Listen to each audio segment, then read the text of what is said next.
మన రాష్ట్ర విభజన జరిగిన నేపథ్యం ఈ 7 సంవత్సరాల్లో ఎన్నో సంఘటనలు జరిగినాయి.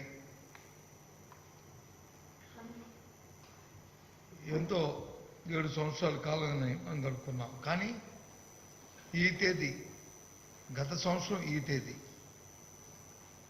2019 మే 23 అంటే మే నెల 23 ఇది ఒక ప్రత్యేకమైన దినం, ఒక చరిత్ర సృష్టించిన రోజు. ఈ రాష్ట్ర చరిత్రలోనే ఒక సంక్షేమానికి నాంది పలికిన రోజు. స్వర్గీయ రాజశేఖర రెడ్డి గారిని ఆయన హయాంలో జరిగిన ఉమ్మడి రాష్ట్రంలో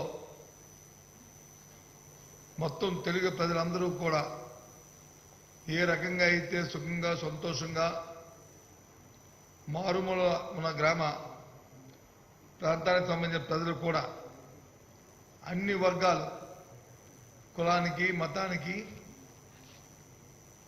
తేడా లేకుండా అన్ని వర్గాల వారు కూడా ఎంత ఆనందంగా గడిపారో, ఏ కష్టం వచ్చినా ఏ ఇబ్బంది వచ్చినా నాకు మా అన్నున్నాడు, రాజశేఖర రెడ్డి గారు ఉన్నారనే ధీమా ఏ రకంగా అయితే ఆ పేద ప్రజల్లో ఉండేదో, ఆ నమ్మకం ఉండేదో, మళ్ళీ ఆ నమ్మకం, మళ్ళీ ఆ పేద ప్రజలకు ఒక భరోసా, మళ్ళీ మారుమూల ప్రాంతాల్లో కూడా ఆ ప్రాంత ప్రజలకి ఒక ఆశ. గత సంవత్సరం 19 ఇదే రోజున మే 23వ తారీఖు మళ్ళీ వచ్చింది. వారి తనయుడు ఈనాటి ముఖ్యమంత్రి జగన్మోహన్ రెడ్డి గారిని ఆ తండ్రికి తగ్గ తనయుడిగా ప్రజలందరూ కూడా ఎన్నుకున్న రోజు. ప్రజలందరికీ ఆయన మాట ఇచ్చాడు జగన్మోహన్ రెడ్డి గారు. రాజకీయ పార్టీల్లో వచ్చి ఎన్నికల ముందు ఎన్నికల ప్రణాళికల్ని ప్రకటిస్తాయి. ఆ ప్రణాళికలు ప్రకటించిన తర్వాత ఎన్నికలు అయిన తర్వాత ఏదైతే సామెతలు చెప్పినట్టుగా ఏట్లో వెళ్ళినప్పుడు వచ్చి ఏరు మల్లప్ప, ఏడు దాటిన తర్వాత బోడి మల్లప్ప అని ఏ రకంగా చూసేవారో పూర్వం, అలా కాకుండా ఎన్నికల ప్రణాళిక అంటే ఒక 100 పేజీలో 500 పేజీలో కానీ అభిమతంగా కాకుండా క్షుణ్ణంగా ఏ కార్యక్రమం అయితే చేస్తామో, ఏ కార్యక్రమం అయితే చేయాలో, ఏ కార్యక్రమం అయితే ప్రజలకి కావాలి అని కోరుకుంటున్నారో ఆ కార్యక్రమాన్ని మరి రూపొందించి అది ఒక భగవద్గీతగా, ఒక ఖురాన్గా, ఒక బైబిల్గా ఏదైతే ఈ ప్రజలు మరి దైవ సంబుద్ధిగా మరి ఆరాధిస్తారో ఆ విధంగా ఈ ప్రణాళికని, ఈ ఎన్నికల ప్రణాళికని ఆయన మరి 3 పేజీల్లో, అంటే అటు ఇటు చూసుకుంటే 6 పేజీల్లో ఈ ప్రణాళిక అంతా కూడా మరి ప్రకటించిన నేపథ్యం. ఈ 6 పేజీల్లో 2 పేజీల్లో ఈ ఫోటో తీసుకుంటే 2 పేజీల్లో అటు ఇటుగా ఈయన వచ్చి ప్రకటించారు ఈ అంశాలన్నింటినీ కూడా. ఇవి నేను చేస్తానని చెప్పిన ప్రజల ముందుకు పోయారు. ప్రజలందరూ కూడా హర్షించారు, ప్రజలందరూ కూడా స్వాగతించారు, ప్రజలందరూ కూడా మెచ్చారు, ఆయనకు వచ్చి పట్టం కట్టారు. ఈ వాటికి సంవత్సరమైంది. ఆయన్ని బ్యాలెట్లోంచి ఆయన ఎన్నుకున్న దినం. ఇంకా ఆయన ప్రమాణం స్వీకారం చేసే రోజు ఇంకా ముందుంది. కానీ అయినా అప్పటికి ఈ సంవత్సర కాలంలోనే ఏదైతే ఎన్నికల ప్రణాళికలో ఉన్న అంశాలు ఏవైతే ఉన్నాయో అన్నిటినీ కూడా ఒకటిగా ఒక సంవత్సర కాలంలోనే పూర్తి చేసిన ఘనత ఈ రాష్ట్ర చరిత్రలోనూ ఈ దేశ చరిత్రలో ఏదైనా ఒక ముఖ్యమంత్రి సాధించాడు అంటే అది వైఎస్ జగన్మోహన్ రెడ్డి అని చెప్పక తప్పదు. ఇది గర్వంగా చెప్తున్నాం. ఇలాంటి సువర్ణ అవకాశాన్ని, ఇలాంటి ఈ ప్రభుత్వానికి మరి ప్రజలు పట్టం కట్టిన ఈ నేపథ్యంలో మరొకసారి మా మరి దీంట్లో భాగస్వాములైన మా కార్యకర్తలకి మా నాయకులకి అందరికీ కూడా ఈ నేపథ్యంలో శుభాకాంక్షలు తెలియజేస్తున్నాను ముందుగా. ఎందుకంటే ఈ యజ్ఞంలో అందరూ పాత్ర వారితో పాటు ఉంది. సుదీర్ఘమైన పాదయాత్ర చేశారు జగన్మోహన్ రెడ్డి గారు. ఎంతో మంది ప్రజల తాలూకా కష్టాలని నష్టాలని చూశారు, ప్రత్యక్షంగా చూశారు. ఆ ఇబ్బందులు ఏ రకంగా తొలగుతాయని చెప్పి కార్యాచరణ చేశారు. పెద్దలతో సంప్రదించారు, అందరితో మేధోమథనం చేశారు. వారందరి తాలూకా ఆలోచనలు తీసుకున్నారు, ఈ మేనిఫెస్టోని తయారు చేశారు. చాలా మంది చెప్పారు, ఇవాళ ప్రతిపక్షంలో ఉన్న పచ్చ పార్టీలు కానీ, లేదు వాటితో ఒత్తాసు పలుకుతున్న తోక పార్టీలు కానీ, వాళ్ళందరూ కూడా అన్నారు ఇవన్నీ సాధ్యమా అని చెప్పి పెదవి విరిచారు. ముఖ్యంగా తెలుగుదేశం పార్టీ అయితే బల్లగుద్దు చెప్పింది జరగడానికి అవకాశం లేదని చెప్పారు. అందులో మంత్రులుగా చేసిన చంద్రబాబు నాయుడు ఆనాడు ముఖ్యమంత్రి చంద్రబాబు నాయుడు కానీ, ముఖ్యంగా ఆర్థిక మంత్రిగా చేసిన యనమల రామకృష్ణుడు కానీ, వాళ్ళందరూ ఎందుకంటే వాళ్ళకి తెలుసు రాష్ట్రంలో ఆర్థిక పరిస్థితులు వాళ్ళకి తెలుసు. ఏ రకంగా చిన్నభిన్నమై ఈ రాష్ట్రాన్ని చేశారో అధోగతి చేశారో వారికి తెలుసు. ఈ రాష్ట్రం తాలూకా ఆర్థికంగా ఏ విధంగా అప్పుల పాలైపోయిందో వాళ్ళకి తెలుసు. సుమారు 57,000 కోట్ల అప్పున్న ఈ రాష్ట్రం 2,75,000 కోట్ల రూపాయలకు అప్పుకు తీసుకుపోయారు, వేల కోట్లకు అప్పుకు తీసుకుపోయారు. కాబట్టి ఇవన్నీ సాధ్యం కాదని ఊహించారు. ఈ ప్రభుత్వం మా అబాస్పాలు అయిపోతుందనే అని చెప్పి అనుకున్నారు, చెప్పారు. కానీ పూర్వం సామెతలు చెప్పేవారు, మనసుంటే మార్గం ఉండకపోదు, చేయాలనే ఆలోచన, చేయాలనే తపన, చేయాలనే పట్టుదల ఉంటే ఏదైనా మనం సాధించవచ్చని చెప్పారు. మనకు చరిత్ర కూడా చెప్పింది ఏ రకంగా స్వాతంత్రం వచ్చే ముందు ఈ దేశం ఎలాగ ఉండేదో, గుండు సూదును కూడా మనం దిగుమతి చేసుకునే పరిస్థితులు ఉండేవో, ఆ తర్వాత పరిస్థితుల్లో పెద్దలు తీసుకున్న నిర్ణయాలు కానీ, వారు చేసిన కృషి కానీ, వారు చేసిన పట్టుదల కానీ, వారి తాలూకు కార్యక్రమాలు కానీ చూసిన తర్వాత ఇవాళ ఈ దేశం ఏ విధంగా ప్రపంచ దేశాల్లో ఉన్నదో అదేవిధంగా ఈ రాష్ట్రాన్ని కూడా మరి జగన్మోహన్ రెడ్డి గారు ఆయనకున్న ఆలోచనని, ఆయనకున్న పట్టుదలని, ఆయన పాదయాత్రలో ప్రజలు పడుతున్న కష్టాలని మరి అన్నింటినీ కూడా ఆయన చూశారు. ఆయన నిర్ణయాన్ని తీసుకొని ఈ మేనిఫెస్టోని ముఖ్యంగా నవరత్నాలని ఆయన సృష్టించారు. ఆ రత్నాల ద్వారా పేద ప్రజల తాలూకా వాళ్ళ ఆర్థిక పరిస్థితిని మెరుగుపరచొచ్చని, అందులో ముఖ్యంగా రైతాంగానికి పెద్దపీట వేస్తూ ఏదైతే రైతే రాజు అనే నినాదం ఏదైతే పూర్వం రాజశేఖర రెడ్డి గారు ఆయన నినాదం ఉండేదో, రైతు అనేవాడు ఎప్పుడూ కూడా పెట్టేవాడిగా ఉండాలి కానీ చెయ్యి పట్టేవాడిగా మాత్రం ఎప్పుడు ఉండకూడదని చెప్పి ఆయన తాలూకు ఆశయం ఏదైతే ఉందో ఆ ఆశయాన్ని ఆ ఆశయాన్ని నమ్మి ఆ ఆశయం సిద్ధించడానికి రైతు పెట్టేవాడిగా ఉండాలని ఆలోచన చేస్తూ ఇవాళ ఎన్నో పథకాలను ఇవాళ జగన్మోహన్ రెడ్డి గారు ఈ ఒక్క సంవత్సరంలోనే మరి మా ప్రభుత్వం ఇవాళ తీసుకొచ్చింది.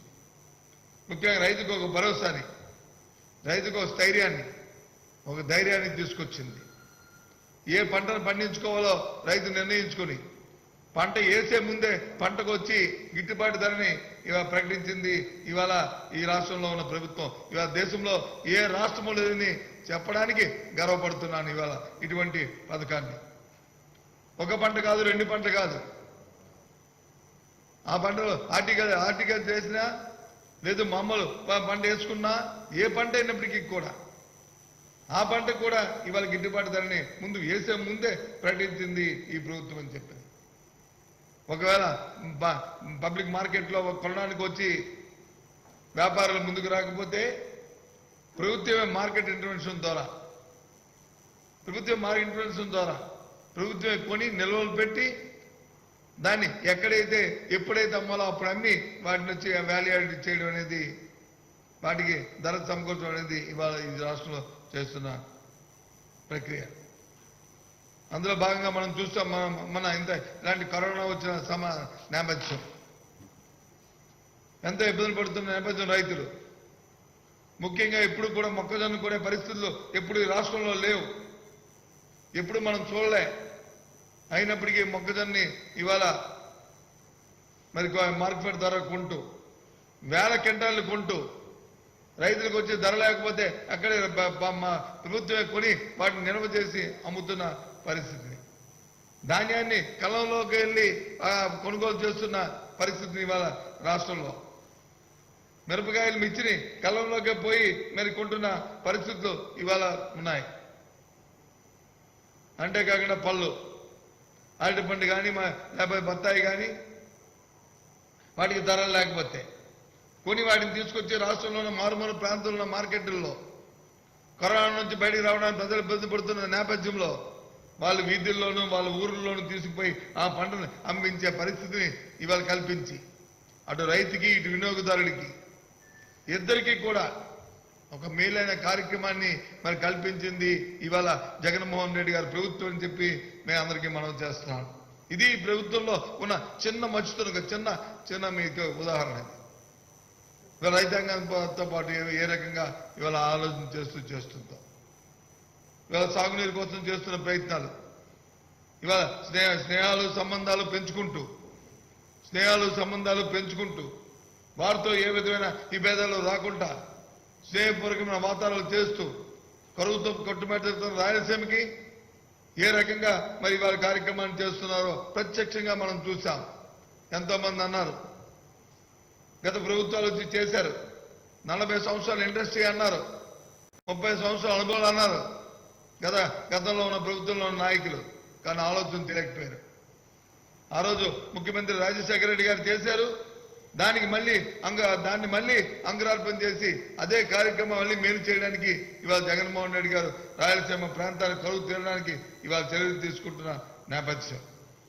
ఎన్ని ఎవరు ఏమనుకున్నా సరే చేయాలనే పట్టుదలతో మరి క్రమశిక్షణతో ఇవాళ కార్యక్రమాలు చేస్తున్న నేపథ్యాన్ని ఈ సందర్భంగా మనం చేస్తున్నాం. ఇంతేకాదు ఎన్నో కార్యక్రమాలు ఇవాళ 1 కాదు 2 కాదు 3 కాదు చెప్పుకుపోతే చెప్పలేం. రాజశేఖర రెడ్డి గారి ప్రభుత్వంలో కూడా అంతే.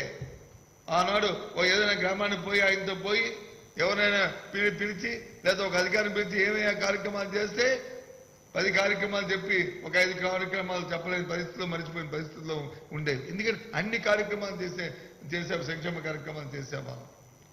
ఈరోజు పెన్షన్ మొదలుకొని వైఎస్ఆర్ పెన్షన్ మొదలుకొని అమ్మఒడి మొదలుకొని వైఎస్ఆర్ రైతు భరోసా, ఆరోగ్యశ్రీ, జగనన్న వసతి దీవెన, వైఎస్ఆర్ వాహన మిత్ర, వైఎస్ఆర్ నేత నాస్తం, మత్స్యకార భరోసా, లా చదువుకున్న విద్యార్థులకి వారికి మరి స్టైఫండ్ ఇస్తూ లా నేస్తాన్ని. అంతేకాదు ఏదైతే పాదయాత్రలో నుంచి జగన్మోహన్ రెడ్డి గారు యువకుల ముందుకు వచ్చి మాకు నిరుద్యోగ సమస్య ఉంది, మాకు ఉద్యోగాలు లేవని చెప్పిన ఆ నిరుద్యోగులను చూసి దాంతోపాటు గ్రామీణ ప్రాంతాల్లో పోయినప్పుడు గ్రామీణ ప్రాంతాల్లో ఉన్న అక్కడ ఉన్న పేద ప్రధానికం మాకు ఈ ప్రభుత్వాలు అందుబాటులో రావట్లేదు, మా గోడొచ్చి ఎవరు తెలియట్లేదని చెప్తే ఇవాళ సచివాలయ వ్యవస్థను తీసుకొచ్చి అటు గ్రామాల్లో నుంచి గ్రామ వార్డుల్ని, ఇటు పట్టణాల్లో నుంచి పట్టణ వార్డుల్ని, దాంట్లో నుంచి 10 మంది మరి యువకుల్ని, వాళ్ళందరికీ 4,30,000 ఉద్యోగాలని అటు వాలంటరీగా కానీ లేదా సెక్రటరీలుగా కానీ సెక్రటరీ వ్యవస్థను తీసుకొచ్చిన నేపథ్యం. ఇది ఒక అద్భుతమైన సృష్టి. ఇది మామూలు అంశం కాదు. ఇవాళ మాలాంటి కేబినెట్ మీటింగుల్లో జరుగుతున్నప్పుడు మేము కూడా ఆలోచన చేశాం. నేను కూడా 2-3 క్యాబినెట్, ఇంతకుముందు 2 క్యాబినెట్లో మంత్రిగా ఉన్నాను. కానీ ఆ రోజు మా బొరకి ఇలాంటి ఆలోచనలు రాలే. ఇవాళ ఆయన పెడుతున్నప్పుడు కూడా ఇది సక్సెస్ అవుతాయి, దీనివల్ల ఇబ్బందులు వస్తాయని చెప్పిన సందర్భాలు కూడా ఉన్నాయి. కాదన్నా, దీనివల్ల మేలు జరుగుతుంది. ప్రతి సామాన్యుడికి వారి బాధని ఎక్కడో ఉన్న ఎంఆర్ఓ ఆఫీస్కో ఎక్కడో ఉన్న కలెక్టర్ ఆఫీస్కో చెప్పుకునే కంటే వారి ఇంటి ముందుకే 50 ఇళ్ళకి ఒక వాలంటీర్, లేదు 2,000 ఇళ్ళకి ఒక సెక్రటేరియట్, వారికి కార్డు కావాలన్నా, వారికి రేషన్ కావాలన్నా, వాళ్ళకి ఆరోగ్యశ్రీ కార్డు కావాలన్నా, లేదు వాళ్ళ సర్టిఫికేట్ కావాలన్నా, వాళ్ళ బర్త్ సర్టిఫికేట్ కావాలన్నా, డెత్ సర్టిఫికేట్ కావాలన్నా, లేదు ఇంటికి అప్రూవల్ కావాలన్నా, ఇది ఏ అవసరానికి అవసరం వచ్చినా, ఆరోగ్యానికి సంబంధించిన అవసరం వచ్చినా వెంటనే వారి తాలూకా పరిస్థితులు చెప్పుకునే పరిస్థితిని ఇవాళ కల్పించింది ఈ ప్రభుత్వం. నిన్న చూసాం, నిన్న కాక మనం జరుగుతున్న పరిస్థితులు మనం చూస్తున్నాం. ప్రపంచమంతా కరోనాతో కొట్టుమిట్టాడుతుంది. ఎక్కడ చూసినా వేల లక్షల సంఖ్యలో వచ్చి ఆరోగ్యంతో అందరూ ఉంటున్నాం. లాక్డౌన్ మన దేశ ప్రధాని లాక్డౌన్ ప్రకటించారు. మూడోసారి నాలుగో ఫేజ్లో లాక్డౌన్ జరుగుతుంది. మిగతా రాష్ట్రాల్లో చూస్తున్నాం. ఈ రాష్ట్రంలో చూస్తే ఆ కరోనా ప్రారంభమైన సమయంలో మన దగ్గర 100 మందికి మరి పరీక్షలు చేసే నేపథ్యం లేకపోయింది, సామర్థ్యం లేకపోయింది. అలాంటిది ఈరోజు ప్రతి జిల్లాలోనూ సుమారు 500 నుంచి 1000 మంది వరకు కూడా ఇవాళ మనం పరీక్షలు చేసుకునే సామర్థ్యాన్ని మనం ఇవాళ వచ్చి పెంపొందించుకున్నాం. భారతదేశంలో ఏ రాష్ట్రంలో కూడా ఇలాంటి ప్రక్రియ లేదు. అంతకుముందు ఉండి దాన్ని డెవలప్ చేసుకున్నారు, కానీ క్షేత్రస్థాయిలో ఏమీ లేకుండా ఇంత పెద్ద ఎత్తున ఈ కార్యక్రమం జరిపించుకున్న నేపథ్యం. దాంతోపాటు ఏదైతే మన తాలూకా వాలంటరీ వ్యవస్థ ఉందో, ఏదైతే సెక్రటరీ వ్యవస్థ ఉందో, అటు గ్రామీణ ప్రాంతాల్లో కానీ, ఇటు పట్టణ ప్రాంతాల్లో కానీ, అటు గ్రామీణ ప్రాంతాల్లో కానీ, పట్టణ ప్రాంతాల్లో కానీ వాళ్ళందరూ కూడా ఏ ఇంటిల్లో ఎవరికి ఇబ్బంది ఉంది, ఎవరు దుమ్ము వచ్చింది, ఎవరు దుగ్గొచ్చింది, ఎవరు తుమ్ము వచ్చింది, ఎవరికి జ్వరం వచ్చింది అని చెప్పి వెంటనే వాళ్ళందరినీ కూడా అప్రమత్తం చేసి వారికి తగ్గ మరి ఆరోగ్య పరీక్షలు చేసిన సందర్భాలు మనం చూస్తున్నాం. పత్రికల్లో మన పక్కనున్న రాష్ట్రాల్లో రోజుకి 1500 పరీక్షలు కూడా చేయలేని నేపథ్యాలు మనం చూస్తున్నాం. మన చుట్టుపక్కల తూర్పు, పడమర, ఉత్తర, దక్షిణ పక్కన రాష్ట్రాల్లో మనం చూస్తే లేవు. కానీ మనం మాత్రం అలా కాకుండా ప్రజా ఆరోగ్యానికి పెద్దపీట వేస్తూ, అటు ఆరోగ్యానికి ఇటు విద్య ఆరోగ్యం రెండు కళ్ళుగా ఇవాళ జగన్మోహన్ రెడ్డి గారు ఆలోచన చేసి ఇవాళ కార్యక్రమం చేస్తున్న నేపథ్యం. ఇవాళ అందుకే రేపటి ఇంకా త్వరలో ఇవాళ గ్రామీణ ప్రాంతాల్లో, పట్టణ ప్రాంతాల్లో ఆరోగ్య కేంద్రాలని, వైఎస్ఆర్ ఆరోగ్య కేంద్రాలని మరి ప్రారంభించి ఎక్కడికక్కడే వాళ్ళకి ప్రాథమిక చికిత్స చేసుకునే అవసరాన్ని, ఇంకా ఏమైనా పెద్ద వాళ్ళకి కానీ ఆరోగ్య సమస్యలు ఉంటే, దీర్ఘకాల వ్యాధులు కానీ ఉంటే వాటి నుంచి వారిని తీసుకెళ్లి పెద్ద హాస్పిటల్లో జాయిన్ చేసే ప్రక్రియకి ఇవాళ అంకురార్పణ చేయబోతున్నారు. దాని తేదీని కూడా ప్రకటించారు వాటికన్నిటికీ కూడా. అలాగే ఏ సెక్టార్కి ఆ సెక్షన్కి, ఏ సెక్షన్కి ఆ సెక్షన్కి, అటు గ్రామాల్లో ఉన్న రైతు భరోసా కేంద్రాలని, ఇటు సామాన్య ప్రజానికి ఆరోగ్య కేంద్రాలని, వాటితో పాటు విద్యకి ప్రత్యేకమైన అంశంగా తీసుకుని ఇవాళ మనం చూసాం. గత 2 సంవత్సరాలుగా మరి తెలుగుదేశం ప్రభుత్వ హయాంలో 2018లో కానీ 2019లో కానీ వారి తాలూకా విద్యార్థులకు వచ్చి ఫీజు రింబర్స్మెంట్ ఇవ్వని పరిస్థితులు, వాటి బకాయిలు సుమారు 4000 కోట్ల రూపాయలు బకాయిలు పెట్టిన నేపథ్యం చంద్రబాబు నాయుడు హయాంలో. అవన్నింటినీ కూడా అనా పైసలతో సహా వాళ్ళందరికీ ఇచ్చి విద్యార్థులకు చదువుకునే అవకాశాన్ని పెంపొందించి విద్యకి పెద్దపీట వేస్తూ, అంతేకాకుండా ఫీజు రింబర్స్మెంట్ ఇవ్వడమే కాదు, విద్య దాంట్లో ఒక రిఫార్మ్స్ని తీసుకురావాలని చెప్పింది. ఒక రిటైర్డ్ న్యాయమూర్తిని దానికి వచ్చి మరి కమిషన్ వేసి, విద్యా కమిషన్ ఏర్పాటు చేసి, ఆ కమిషన్ ద్వారా ఒక ఫీజులే కాదు, దాంతోపాటు కరికులం ఎలాగుండాలి, దాంతోపాటు వారి తాలూకా పరిస్థితుల్ని వాటన్నిటిని అధ్యయనం చేస్తూ ఎప్పటికప్పుడు సలహాలు సూచనలు ఇచ్చుకునే ఏర్పాటుని, ఒక నిరంతర ప్రక్రియని ఇవాళ ఏర్పాటు చేసింది ఈ ప్రభుత్వం, జగన్మోహన్ రెడ్డి గారి ప్రభుత్వం అని చెప్పి మనం చేస్తున్నాం. రాష్ట్ర ప్రజానికి ఇవన్నీ తెలుసు, ఎందుకంటే అనుభవిస్తున్నారు కాబట్టి మీ అందరూ చూస్తున్నారు. సరే తెలిపితే ఆ ప్రతిపక్షాలు పదవి కోల్పోయిన రాజకీయ పార్టీలు ఇవి తట్టుకోలేక రోజుకు విమర్శలు చేస్తూ, రోజు వారికి వచ్చిన అవాకులు చవాకులు మాట్లాడుకుంటూ, అసభ్యమైన పదజాలంతో వారు వచ్చి ఈ పార్టీలో ఉన్న పార్టీని ముఖ్యమంత్రిని స్థాయి ఉన్న ముఖ్యమంత్రి గారిని నిందిస్తూ ఇవాళ ఉంటున్నప్పటికీ కూడా అవేమీ పట్టించుకోవట్లే. ఎందుకంటే జగన్మోహన్ రెడ్డి గారికి ఈ రాష్ట్ర ప్రజల తాలూకు అభివృద్ధి వాళ్ళ సంక్షేమమే ముఖ్యంగా ఇవాళ ఆలోచన చేస్తూ ముందుకెళ్తున్నాం. ఆ కార్యక్రమాల్లో ముందుకెళ్తున్నాం. ఇవాళ మనం చూస్తున్నాం రాష్ట్రంలో సుమారు 27 లక్షల మందికి వచ్చి ఇళ్ల పట్టాలు ఇవ్వాలని జగన్మోహన్ రెడ్డి గారు నిశ్చయించుకున్నారు. ఏదైతే ఆ రోజు స్వర్గీయ రాజశేఖర రెడ్డి గారి హయాంలో ప్రతి వాడికి కూడా పక్కా ఇల్లు ఉండాలని, ప్రతి అమ్మకి తల్లికి కూడా ఇది నా సొంత ఇల్లు అని చెప్పి ఉండాలని, ఆ తల్లి పేరునే మరి ఆ రోజు ఇల్లు ఇచ్చిన నేపథ్యం, ఆ అమ్మ పేరునే ఇల్లు ఇచ్చి ఆ అమ్మకు వచ్చి ఒక భరోసాని, ఒక ధైర్యాన్ని, ఒక సొంత ఇంటి కళని నెరవేర్చిన నేపథ్యం. దాన్ని మళ్ళీ ఈరోజు జగన్మోహన్ రెడ్డి గారు ప్రతి ఊరిలో, ప్రతి వాడలోనూ, ప్రతి ఇంటిలోనూ, ప్రతి వీధిలోనూ ఎవరైతే అర్హులు లేని వారు ఉన్నారో, ఎవరైతే ఇల్లు లేని వారు ఉన్నారో, ఎండకి ఎండుతూ వనకు తడుస్తూ ఉంటున్న ప్రధానంగా ఎవరైతే ఉన్నారో వాళ్ళందరికీ సొంత ఇంటి కళని నెరవేర్చాలనే ఉద్దేశంతో ఇవాళ వచ్చి వాళ్ళందరికీ ఇల్లు ఇస్తున్న నేపథ్యం. ఇస్తుంటే ఇవాళ కళ్ళు కుట్టి అయ్యో ఇంత మంచి కార్యక్రమాలు చేస్తుంటే ఈ ప్రభుత్వం మరి మా ఉనికేటి, మా పరిస్థితి ఏంటి అని చెప్పని అంటూ ఇవాళ న్యాయస్థానానికి వెళ్ళి స్టేలు తీసుకొస్తుంది తెలుగుదేశం పార్టీ ప్రభుత్వం. న్యాయస్థానానికి వెళ్ళి వాటిని అడ్డుపెట్టడానికి, పేదలకు ఇస్తున్న ఇల్లుని ఆపడానికి మరి ప్రయత్నం చేస్తుంది ఈ తెలుగుదేశం పార్టీ. రాష్ట్ర ప్రజల సామాన్య ప్రధానిక ఆలోచన చేయండి.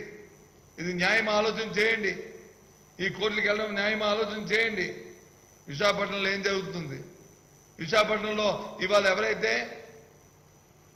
మరి ఇంతకుముందు పట్టాలు ఇచ్చామో, డిఫామ్ పట్టాలు ఇచ్చామో వాళ్ళందరికీ కూడా మెప్పించి ఒప్పించి వాళ్ళకి వచ్చి వాళ్ళకి భూముల మీద హక్కులు కల్పించి పేదవాడికి ఇల్లు కట్టుకోవడానికి అవకాశానికి వచ్చి ఒక సమన్వయం చేస్తుంటుంటే సుమారు విశాఖపట్నం ప్రాంతంలో సుమారు 3 లక్షల మందికి ఇల్లు లేని వాళ్ళు ఉంటే వాళ్ళందరికీ ఇల్లు ఇవ్వాలని మరి ఆలోచన చేస్తే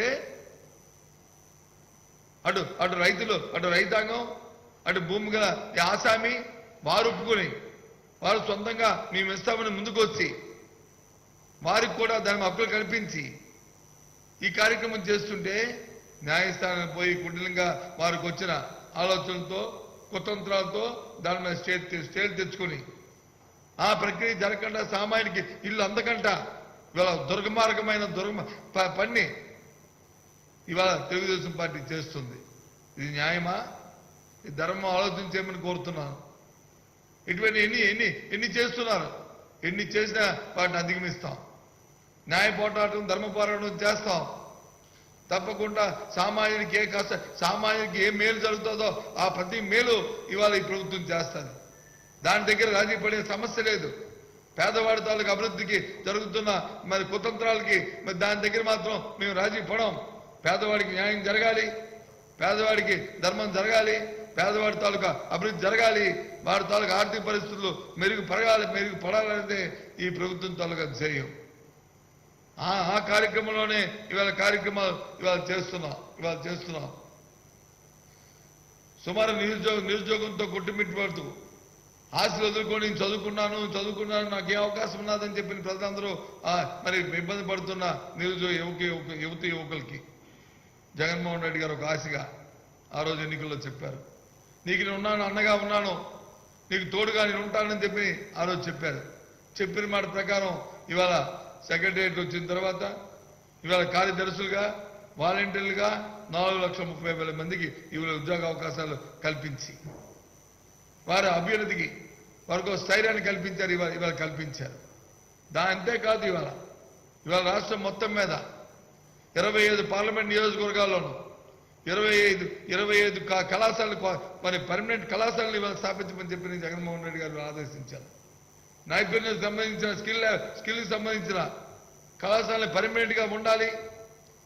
ఇవాళ ఏదైతే మన ప్రాంతాల్లో పరిశ్రమలు పెడుతున్నారో ఆ పరిశ్రమలకి తగ్గట్టు నైపుణ్యత గల వర్కర్స్ని ఎక్కడి నుంచో, పక్క రాష్ట్రాల నుంచో, పక్క దేశాల నుంచో మనం ఇంపోర్ట్ చేసుకోవడానికి వీల్లేదు.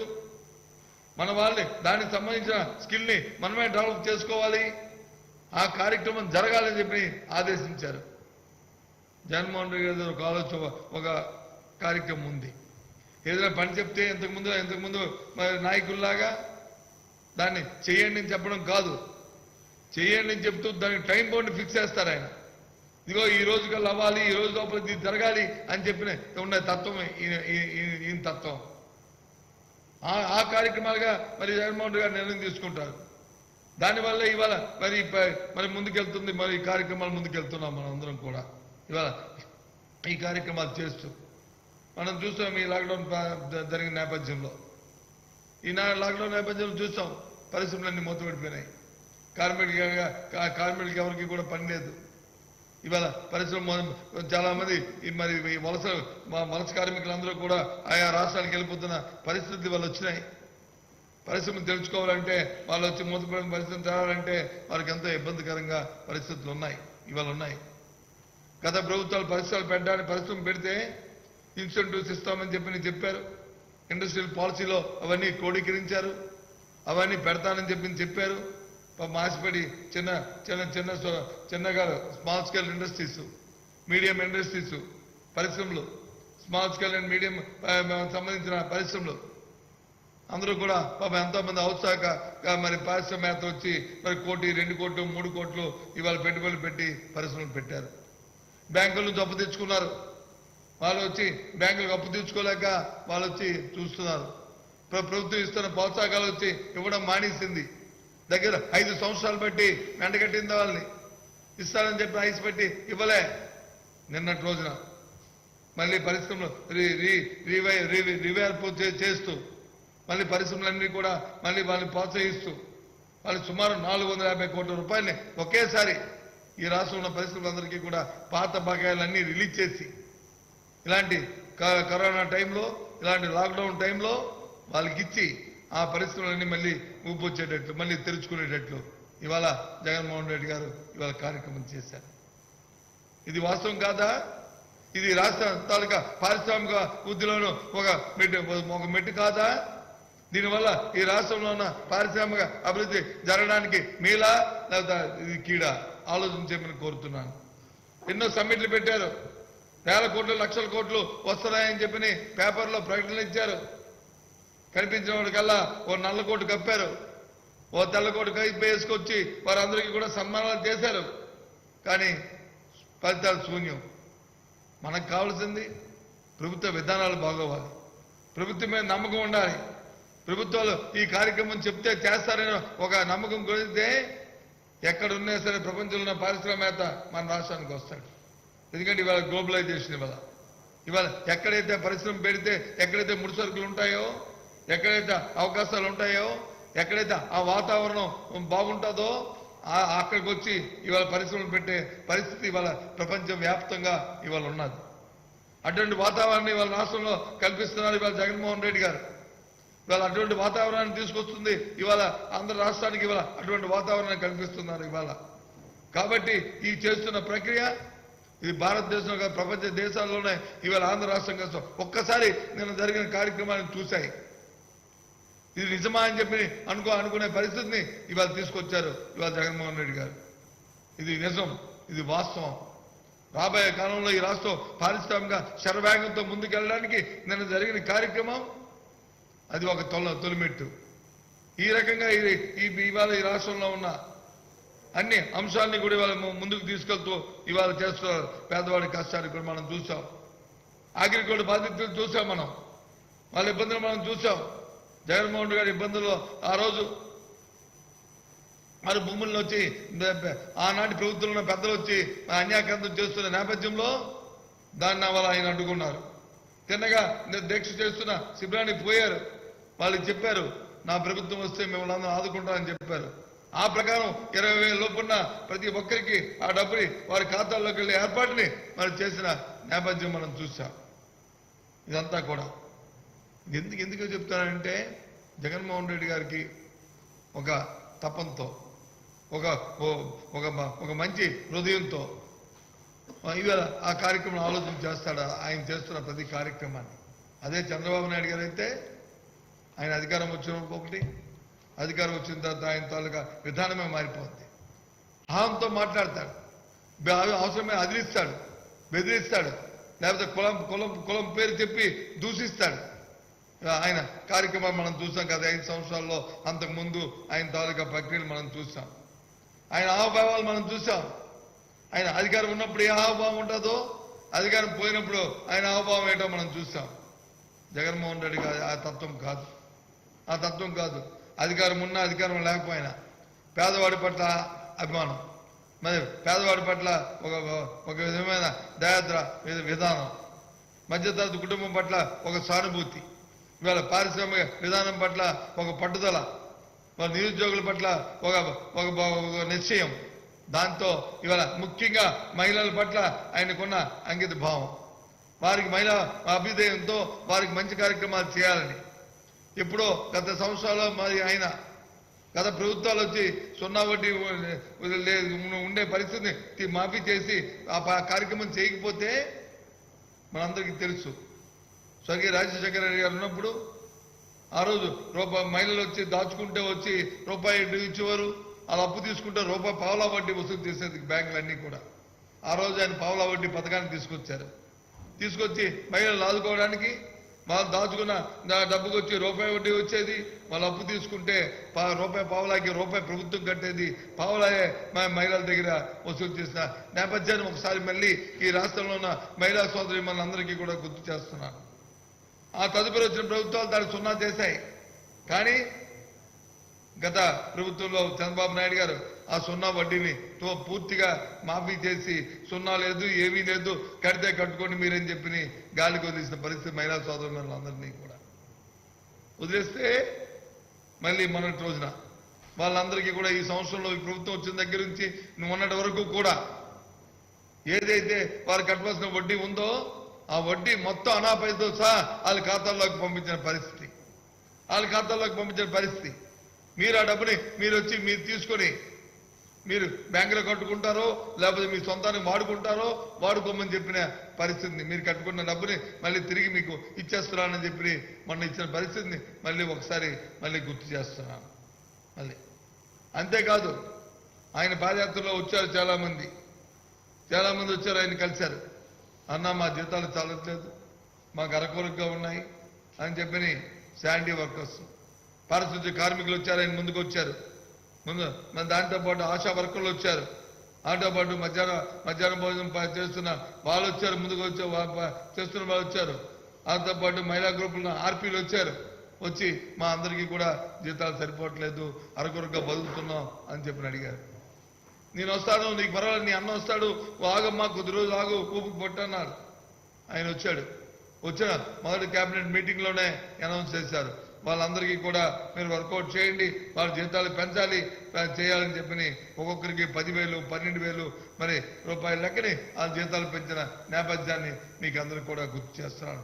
ఈ నేపథ్యంలో ఈ సందర్భంగా ఎందుకు చెప్తున్నానంటే ఇది మన తాలూకా ఈ డబ్బు ఎక్కడదో ఎవరు జగన్మోహన్ రెడ్డి గారు మరి సొంతమో లేకపోతే మా సొంతమో కాదు, ఇదంతా కూడా ప్రజల తాలూకా పన్నుల నుంచి వస్తుంది. అయినప్పటికీ కూడా ఎవరైతే ప్రభుత్వంలో మీ చేతి ఎన్నుకోబడిన ప్రభుత్వాలు ఏవైతే వస్తారో, ఎవరైతే ముఖ్యమంత్రి వస్తారో దాంట్లో కూడా మీ భాగస్వామిని మీకు కావాల్సిన పరిస్థితుల్ని, ఈ రాష్ట్ర ప్రజానీకం పడుతున్న ఆ వర్గం పడుతున్న ఇబ్బందుల్ని మీరు కడుతున్న పన్నుల ద్వారా దాన్ని చేసి దాన్ని మీటే ఆ ఇష్యూ ఏదైతే ఉందో ఆ సమస్య పరిష్కారం చేయవలసిన బాధ్యత ఆ ప్రభుత్వాలు. ఆ రకంగా ఇవాళ జగన్మోహన్ రెడ్డి కార్యక్రమాలు చేస్తున్నారు.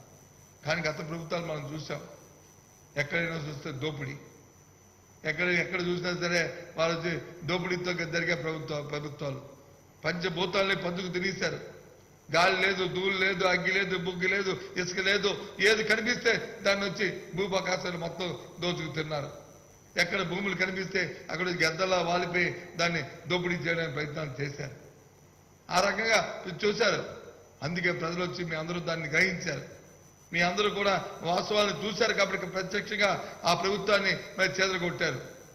జగన్మోహన్ రెడ్డి గారు వస్తే మాకు న్యాయం జరుగుతుంది, జగన్మోహన్ రెడ్డి గారు వస్తే మాకు మంచి జరుగుతుంది, జగన్మోహన్ రెడ్డికి వస్తే మా తాలూకా జీవన విధానం మారుతుంది, మా ఆర్థిక పరిస్థితులు మారుతాయి, మా పిల్ల పాప చల్లగా ఉంటారు, మా గ్రామాలు అభివృద్ధి చెందుతాయి, మా పట్టణాలు అభివృద్ధి చెందుతాయి, మాకున్న సమస్యలకి స్వాస్థ్యమైన పరిష్కారాలు వస్తాయని చెప్పని మీ అందరూ కూడా ఆలోచన చేశారు. జగన్మోహన్ రెడ్డి గారికి మీరు అవకాశం ఇచ్చారు. మీరు ఇచ్చిన అవకాశాన్ని సద్వినియోగం చేసుకుని దుర్వినియోగం చేయకుండా ఎన్ని ఇబ్బందులు వచ్చినప్పటికీ ఎన్ని కుతంత్రాలు పడుతున్నప్పటికీ కూడా మీ తాలూకా ఆశీస్సులతో మీ తాలూకా దీవెనలతో మరి ఇవాళ మన సంవత్సర కాలం పాటు ఇవాళ మరి విజయవంతంగా ఈ ప్రభుత్వాన్ని ముందుకు తీసుకొచ్చారు.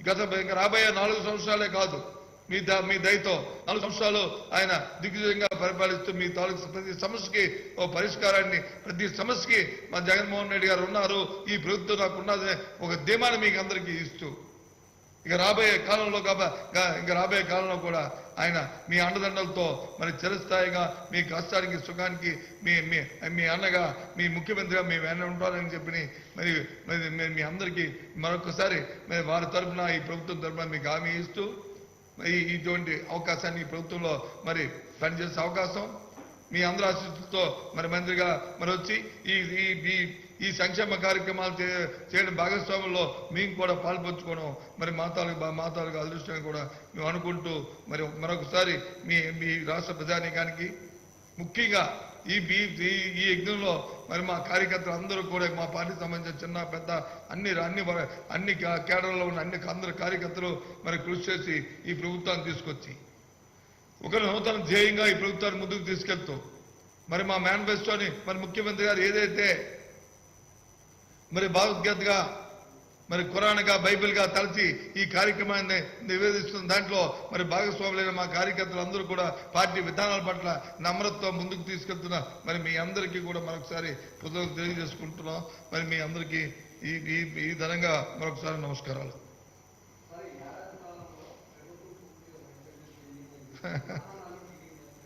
ఏది బాబు ఎక్కడ చర్చి పెడతాడు? మహానాడులో చర్చి. ఏ అంశం మీద వైఫల్యం చెందో చెప్పనండి. ఏ అంశం పట్ల చర్చిపోయింది చెప్పమనండి. లేదు మహానాడులో చర్చి పెడతాడు చంద్రబాబు నాయుడు, మీ టీవీలన్నీ కూడా మమ్మల్ని కూడా లైవ్లోకి తీసుకొని దాని మీద చర్చి పెట్టండి. మమ్మల్ని పెట్టి మేము అంతా లైవే కదా, రేపు అంతా జూమ్లోనే కదా, ఆయన చెప్పాడు కదా జూమ్లో ఉంటానని చర్చి పెట్టండి. ఏ అంశంలో మేము ఫెయిల్ అయ్యాము? ఈ మేనిఫెస్టోలో ఇచ్చింది వచ్చి రైతు భరోసా ఇవ్వడంలో తప్పు చేశామా? లేదు ఫీజు రింబర్స్మెంట్ వచ్చి మేము చెల్లించడం తప్ప? లేదు ఆయన పెట్టిన బకాయిలు పారిశ్రామిక అభివృద్ధి కోసం పారిశ్రామికలకు ఇవ్వడం తప్ప? లేదు సంక్షేమం కోసం వచ్చి ఇస్తున్న పెన్షన్లు ఏవైతే ఉన్నాయో అవి చేసిన తప్ప? లేదు ఇంటికి వచ్చి బియ్యాన్ని అందిస్తున్నాం ఆ కార్యక్రమం చేయడం మరి తప్ప?